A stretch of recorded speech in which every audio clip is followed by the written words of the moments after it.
அப்போ இவ்வளவு நேரமா நாம எல்லாம் பேசிக்கிட்டு இருந்த அந்த பெரிய வாரிசு இவன்தானா என்று கேட்க, இருக்கலாம் மேபி என்று ஒருவன் தோள்களை குலுக்கியவாறு பதில் சொல்ல, எப்படி இதெல்லாம் என்று அவள் கேட்க, அங்கிருந்த அனைவருமே இதை பற்றி தான் ஆர்வமாகவும் அதிர்ச்சியாகவும் பேசிக்கொண்டிருந்தனர்.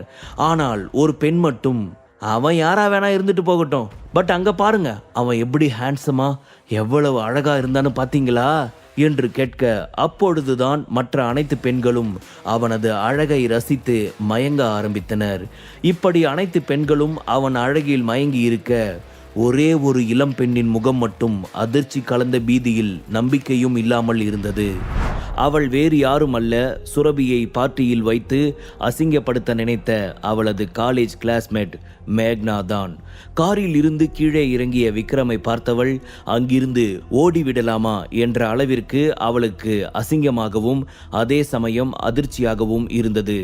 அவளது இதயம் வேகமாக துடிக்க ஆரம்பித்தது. அப்படின்னா இந்த விக்ரம் தான் எல்லாரும் சொல்ற மாதிரி அந்த பெரிய வாரிசா? இது நிஜமா? இது தெரியாம நாம இவனை எந்த அளவுக்கு அவமானப்படுத்திட்டோம் என்று நினைத்து அவளின் மனதிற்குள் ஒருவித நடுக்கம் தோன்றியது. சுரபியை விட தன்னுடைய குடும்ப பின்னணிதான் உயர்ந்தது என்று பல வருடங்களாக நினைத்திருந்தாள் மேக்னா. ஆனால் இவ்வளவு சக்தி வாய்ந்த பணக்காரனை திருமணம் செய்து கொண்டு அதிலும் தான் உயர்ந்தவள் என்று காட்டிவிட்டாள் சுரபி. விக்ரமை இப்படி பார்த்ததும் அவளது வாயில் இருந்து வார்த்தைகள் வரவே இல்லை. வாயடைத்து போனவாறு நின்று இருந்தாள். ஆனால் விக்ரமோ அதையெல்லாம் பார்த்தும் பார்க்காதது போல அங்கிருந்து நகர்ந்து சென்று நேராக சுந்தர் கிருஷ்ணாவின் ஹாலிற்குள் சென்றான். லம்போ அவர்களுக்கு வெளியேவே நின்று கொண்டான். அந்த இடத்தை முழுவதுமாக சுற்றி பார்க்கும் பொழுது வீடு முழுவதும் மிகவும் அழகாக இருந்தது. உண்மையை சொல்வதென்றால் வீடு என்பது வம்சத்தின் தனித்துவமான கட்டடக்கலை. பரம்பரை வீடு என்றாலே அது காலத்திற்கும் நின்று பேச வேண்டும். அதற்கு ஏற்றாற்போல் அதன் அழகும் கலை நயமும் இருக்க வேண்டும். அதை மிகவும் கனக்கச்சிதமாக இந்த சுந்தர் கிருஷ்ணாவின் வீடு பூர்த்தி செய்திருந்தது. அந்த வீட்டை மிகப்பெரிய பழமையான அரண்மனையுடன் கூட ஒப்பிடலாம். அந்த அளவிற்கு அது மிகவும் அழகாக இருந்தது. உள்ளவாங்க விக்ரம் என்று தன் கைகளை உள்ளே செல்லும்படி கை காட்டி அவனை வரவேற்றார் கோவிந்த் கிருஷ்ணா. விக்ரம் ஹாலுக்குள் நுழைந்த மறுகணம் எண்ணில் அடங்கா ஆச்சரியமான கண்கள் அவனை வரவேற்றன. அனைவருமே ஓரக்கண்ணால் கவனித்து கொண்டவாறே ஹாலின் நடுவில் வந்து நின்றான் விக்ரம். அவனுக்கு இருபுறமும் பலவித இருக்கைகள் அமைக்கப்பட்டு இருந்தது. அதிலும் ஒரு சில பிரத்யேக இருக்கைகள் சற்று உயரமாக அமைக்கப்பட்டு இருந்தது. சந்தர்ப்பத்தை பொறுத்து அங்கு இருக்கும் நபர்களின் நிலைமையை பொறுத்து இருக்கைகளில் வேறுபாடு இருந்தது. அந்த ஹாலுக்குள் மட்டுமே சுமார் 20 பேர் இருந்தனர். அவர்கள் அனைவரும் 40களின் நடுப்பகுதியில் உள்ள ஆண்களாக இருந்தனர். அதில் ஒரு சில பெண்களும் கூட இருந்தனர். அந்த கூட்டத்தில் கைலாஷும் இருந்தான். ஆனால் அவன் விக்ரமின் அருகில் அமரும் நிலைமையை இன்னும் அடையவே இல்லை. இப்பொழுது கூட அவன் 3வது 4வது வரிசையில் அமரும் நிலையிலேதான் இருந்தான். அந்த 40-50 வயது இருக்கும் அனைவருமே ஆச்சரியத்தில் இருந்தனர். காரணம், அவர்கள் பையன் மகளின் வயதுதான் இப்பொழுது விக்ரமிற்கு இருக்கும். அப்படிப்பட்ட ஒருவன் ஒட்டுமொத்த குடும்பத்திற்கும் மூத்த வாரிசு என்றால் அதை எப்படி அவர்களால் ஒரே அடியாக தாங்கிக் கொள்ள முடியும்? அந்த அதிர்ச்சியில்தான் அவர்கள் அனைவரும் நின்று கொண்டிருந்தனர். சொல்லப்போனால் கோவிந்த் கிருஷ்ணாவே கார் வரை சென்று அவனை வரவேற்கவில்லை என்றால் இவர்கள் அனைவரும் சத்தியமாக விக்ரமை பார்த்ததும் அவனை இந்த அளவிற்கு உயர்வாக நினைத்து இருக்கவே மாட்டார்கள். அப்படிப்பட்ட ஒருவன் குடும்பத்திற்கு மூத்த வாரிசு என்றால் அவர்களால் அதை நம்ப முடியாத ஒரு விஷயமாகவே இன்னும் இருந்து கொண்டே இருந்தது. அந்த அதிர்ச்சியில் இருந்து யாரும் மீளவே இல்லை. அங்கே இருந்த அனைவரும் சரியாக இருக்கிறார்களா என்று ஒரு முறை பார்வையால் சரி செய்த கோவிந்த் கிருஷ்ணா அதன் பின் விக்ரமை பார்த்து, கிருஷ்ணா ஃபேமிலிக்கு உங்களை வெல்கம் பண்ணுறேன் மிஸ்டர் விக்ரம் என்று கண்ணியமான பார்வையுடன் சொன்னார். உடனே அனைவரும் எழுந்து நின்று அவனை வெல்கம் செய்ய ஒரே ஒருவர் மட்டும் எழுந்து நிற்கவே இல்லை. அவர் தனது கூர்மையான கண்களை சுருக்கி மிக திமிராக விக்ரமை பார்த்தவாறு இருந்தார். அதை பார்த்த அனைவரது பார்வையும் விக்ரம் மீதும் சோமேஸ்வரர் மீதும் தான் மாறி மாறி இருந்தது. மிஸ்டர் விக்ரம், இப்போ இந்த கிருஷ்ணா ஃபேமிலிக்கு நான் தான் பொறுப்பாக இருக்கேன். உங்கள் குல பெரியவங்களை எனக்கு தெரியாது, பட் எங்கள் கிருஷ்ணா ஃபேமிலியோட நீங்கள் ஜாயின் பண்ணணும்னு ரொம்ப ஆசையாக இருக்கீங்க. அதுக்கு ஏதாவது முக்கியமான ரீசன் இருக்குதா என்று கேட்டார் சோமேஸ்வரர். ஆனால் விக்ரம் அந்த கேள்விக்கு பதில் சொல்லாது மிகவும் கூலாக அவனை பார்த்தவாறு இருந்தான். அவனது அந்த பார்வையால் சோமேஸ்வரரின் உடலில் ஒருவிதம் நடுக்கம் தோன்றியது. சோமேஸ்வரரின் உடலில் தோன்றிய அந்த நடுக்கத்தை உணர்ந்தவன் சிரித்துக்கொண்டே, நீங்க இப்படி கேட்கறதுக்கு டைரக்டாவே எனக்கும் இந்த கிருஷ்ணா ஃபேமிலிக்கும் என்ன சம்பந்தம் இருக்குன்னு கேட்டிருக்கலாமே என்று வெளிப்படையாகவே கேட்டான் விக்ரம். அவனது இந்த வார்த்தைகளை கேட்டு அங்கிருந்த அனைவரும் பயந்தனர். யாரும் இதை எதிர்பார்க்கவே இல்லை. விக்ரம் இவ்வளவு துணிச்சலாக சக்தி வாய்ந்தவனாக ஆதிக்கம் செலுத்துவான் என்று. காரணம், இப்பொழுது கிருஷ்ணா ஃபேமிலியில் சோமேஸ்வரரின் நிலைமை அப்படி. எவ்வளவு தைரியம் இருந்துச்சுன்னா இத்தனை பேர் முன்னாடி என்கிட்ட இவ்வளவு திமிரா கேட்பான். இத்தனை வருஷம் அனுபவத்தில் என் முன்னாடி நின்று பேசுற அளவுக்கு யாருக்குமே துணிவே இல்லை. அந்த அளவுக்கு திமிர் பிடிச்சவனா? ஆனா இவன் நேரடியா என்னை பார்த்து இவ்வளவு அசால்ட்டா கேட்டுட்டான் என்று யோசித்தார் சோமேஸ்வரர்.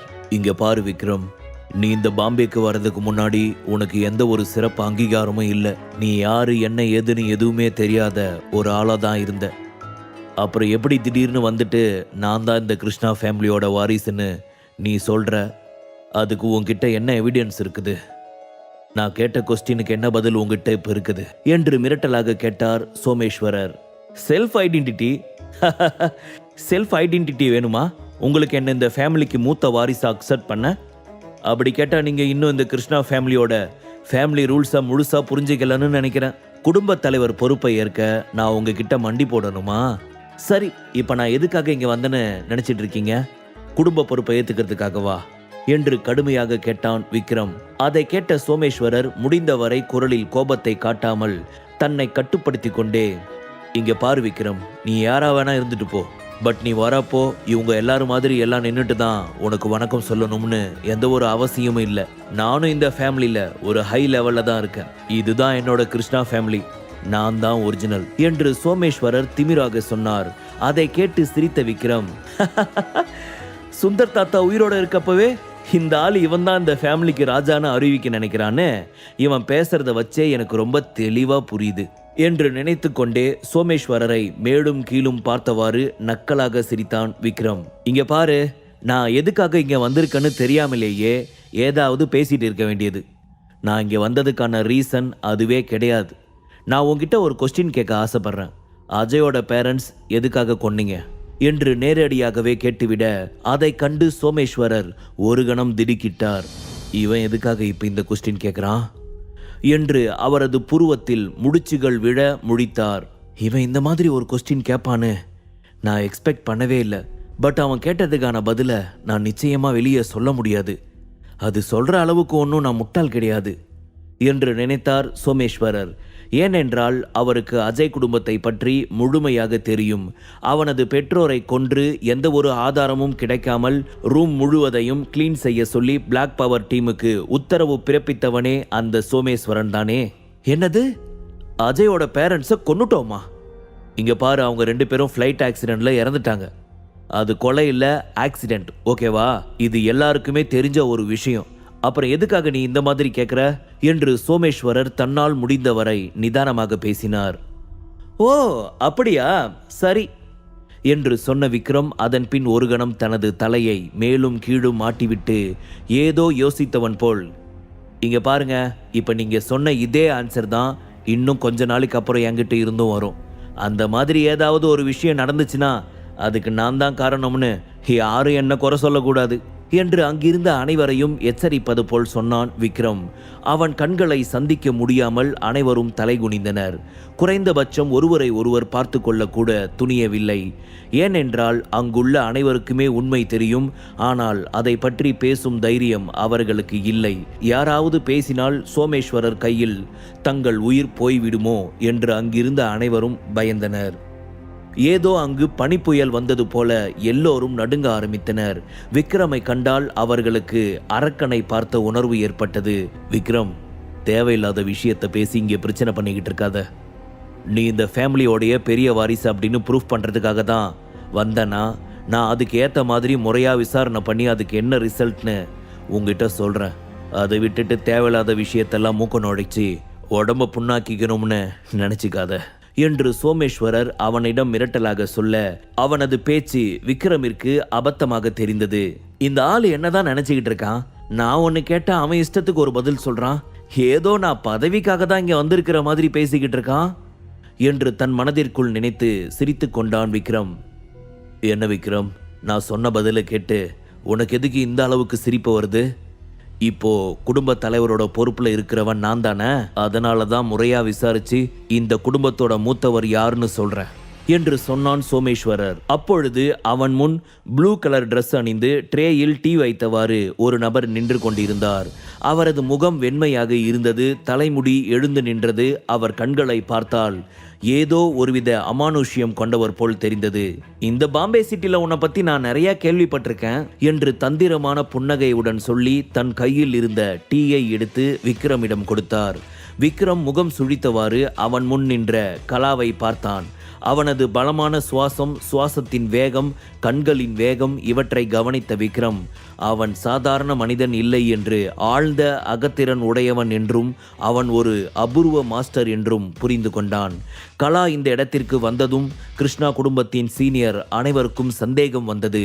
ஏனென்றால் அவர்கள் ஏற்கனவே கலா பற்றி நிறைய கேள்விப்பட்டிருக்கிறார்கள்.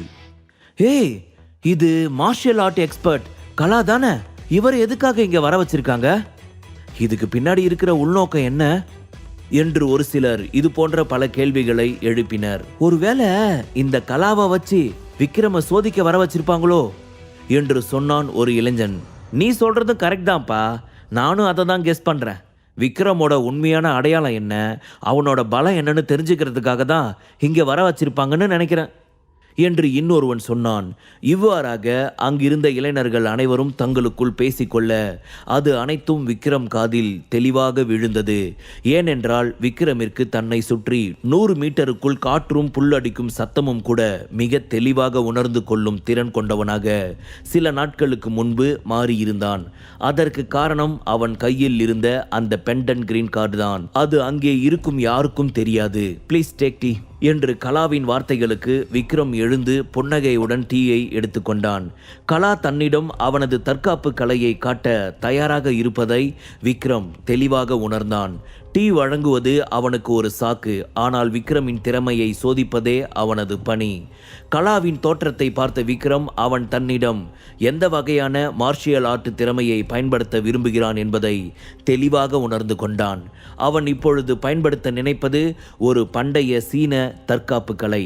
அதை கண்டு கொண்ட விக்ரம் சிரித்து கொண்டே எதுக்காக இப்ப டீ கொடுக்குற மாதிரியெல்லாம் பாவலா பண்ணிக்கிட்டு, ஆசைப்பட்ட டைரக்டாவே மோதி பார்க்கலாமே என்று சொல்ல அவன் உடனே இப்படி போட்டியிட தயார் என்று யாரும் சொல்லாமல் சொன்னது அங்கிருந்த அனைவருக்கும் அதிக அளவு ஆர்வத்தை கொடுத்தது.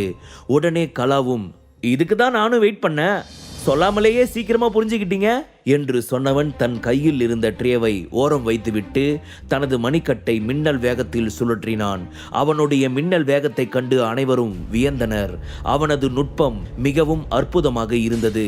ஆனால் விக்ரம் அவனை தன் மீது கை தொட விடாமல் நாகம் போல் கையை நீட்டினான். ஒரே அடி, எலும்புகள் நொறுங்கும் சத்தம் கேட்டது.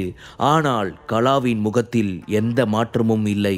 திடீரென எலும்புகளை உடைக்கும் அந்த சக்தி சுனாமியாக கடலுக்குள் பாய்ந்து சென்றது போல் இருந்தது. இருவரில் யார் ஜெயிப்பார்? முழு கதையையும் கேட்டு மகிழ பாக்கெட் FM app டவுன்லோட் செய்யுங்கள். லிங்க் டிஸ்கிரிப்ஷனில் கொடுக்கப்பட்டுள்ளது.